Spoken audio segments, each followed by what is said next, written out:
विधानसभा चुनाव के नतीजे और सत्ता की लड़ाई के बीच एक और लड़ाई की बात अब करते हैं। यह लड़ाई भ्रष्टाचार के खिलाफ है और इस लड़ाई पर भी राजनीति हो रही है।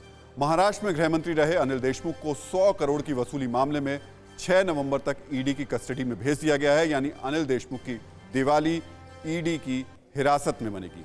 देर रात देशमुख को तकरीबन 13 घंटे की पूछताछ के बाद अरेस्ट किया गया था।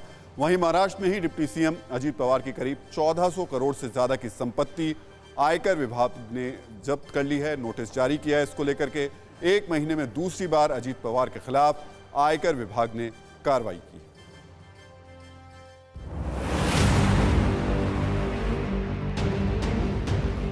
पहले 100 करोड़ की वसूली के सनसनीखेज आरोप लगे,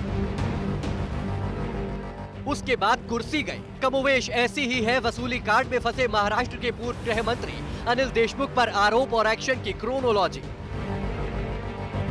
सोमवार रात वही हुआ जिसकी आशंका पहले से जताई जा रही थी।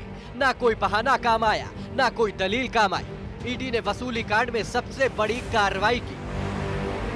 13 घंटे की मैराथन पूछताछ के बाद अनिल देशमुख को गिरफ्तार कर लिया। अब कानूनी एक्शन की तैयारी चल रही है। देशमुख साहब ने ऐसी एश्योरेंस जो हाईकोर्ट के सामने रखी गई उसको देखते हुए और ख़ास करके कि उनको राइट मिला एक लॉयर को साथ ले जाने का जो विजिबल डिस्टेंस पे रहेगा और ऑडिबल रेंज में नहीं रहेगा, उन्होंने एंटीसिपेटरी बेल नहीं ली और खुद अपनी बोनाफाइडी साबित करने के लिए सामने से पेश हुए और हर सवाल का जवाब देने के लिए तैयार हुए। अनिल देशमुख पर गिरफ्तारी की तलवार पहले से लटक रही थी। 5 बार ईडी के समन के बावजूद अनिल देशमुख पेश नहीं हो रहे थे। मुंबई के पूर्व कमिश्नर परमवीर सिंह ने अनिल देशमुख पर वसूली के आरोप लगाए थे। देशमुख के खिलाफ सीबीआई पहले ही केस दर्ज कर चुकी है।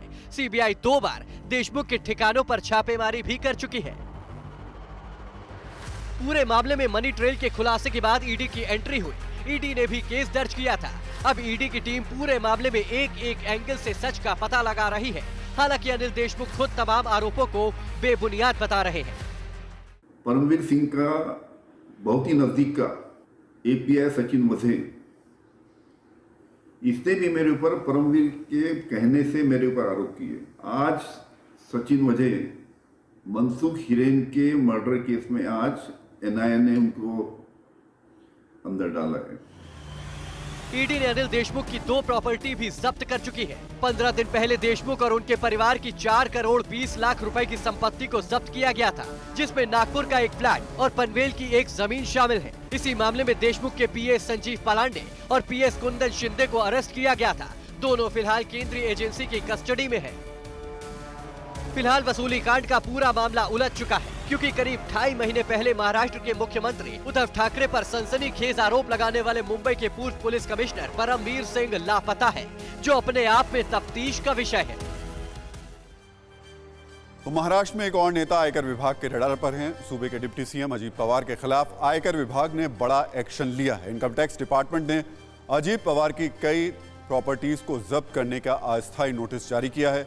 अजीत पवार की ये संपत्तियां महाराष्ट्र, गोवा और दिल्ली में हैं। इन संपत्तियों की कीमत 1400 करोड़ रुपए से ज्यादा है।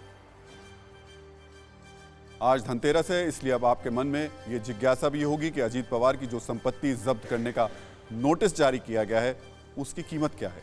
तो ये अब हम आपको बताते हैं। महाराष्ट्र में 27 जगहों पर जो जमीन है उसकी कुल कीमत करीब 500 करोड़ रुपए है। इसके अलावा महाराष्ट्र में जिस चीनी मिल को जब्त करने की तैयारी है उसकी कीमत करीब 600 करोड़ रुपए है। यही नहीं, गोवा के शानदार रिजॉर्ट की कीमत करीब 250 करोड़ रुपए है और इसके अलावा दिल्ली में फ्लैट की कीमत करीब 20 करोड़ रुपए।